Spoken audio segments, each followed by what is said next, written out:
దుర్మార్గులకు కూడా వరాలి. భయ్య బాలయ్య బాబు గారు ఎంబీకే 109 మూవీ షూటింగ్లో ఉన్న విషయం అందరికీ తెలిసిందే. షూటింగ్ కోసం రీసెంట్గా రాజస్థాన్ వెళ్ళిన బాలయ్య బాబు గారు అక్కడ షూటింగ్ కంప్లీట్ చేసుకొని తిరిగి ప్రయాణం అయ్యారు. ఇప్పటికీ ఎంబీకే 109 మూవీ 80% షూటింగ్ని కంప్లీట్ చేసుకుంది. కాకపోతే ఇప్పటికీ హీరోయిన్పై ఒక క్లారిటీ కూడా రాలేదు ఎంబీకే 109 మూవీ చిత్రం. సో దాంతో ఈ మధ్య కాలంలో ఉన్న హీరోయిన్లు అన్ని పేర్లు పరీక్షించి ఇప్పుడు కొత్త పేరు పైకి వచ్చింది భయ్య.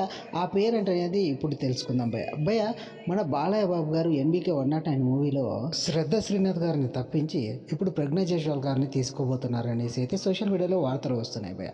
ఇది ఇప్పటికైతే అధికారికంగా ప్రకటించలేదు భయ్య. అస్సలు ఎంబీకే 109 మూవీలో హీరోయిన్ వేరే కన్ఫర్మ్ అనేసి అయితే ఈ మూవీ చిత్రయుడు ఎప్పుడూ స్పందించలేదు భయ్య. కాకపోతే రీసెంట్గా కాజల్ అగర్వాల్ అనే పేరు వచ్చింది, అలాగే ఇప్పుడు శ్రద్ధ శ్రీనాథ్ వచ్చింది. ఇప్పుడు వారిని కూడా తప్పించి మన ప్రజ్ఞా జైస్వాల్ గారిని ఈ మూవీలో నటింపజేస్తున్నట్లయితే వార్తలు వస్తున్నాయి భయ్య. అది ఎందుకనేది కారణం అయితే తెలియదు కానీ అఖండ మూవీలో మన ప్రజ్ఞా జైస్వాల్ గారు చేసిన బాలయ్య బాబు గారితో కాంబోలో చేసిన యాక్టింగ్ సీన్స్ అయితే చాలా బాగున్నాయి అనేసి అయితే చాలామంది అనుకున్నారు భయ్య. కరెక్ట్గా ప్రేక్షకులకు కూడా కనెక్ట్ అయ్యాయి కాబట్టి ఈ మూవీలో ఎటు తిరిగి ప్రజ్ఞా జైస్వాల్ గారిని హీరోయిన్గా తీసుకోవాలి అనేసి అయితే నిర్మాతలు అనుకుంటున్నారు అనేసి అయితే సమాచారం అందుతుంది భయ్య.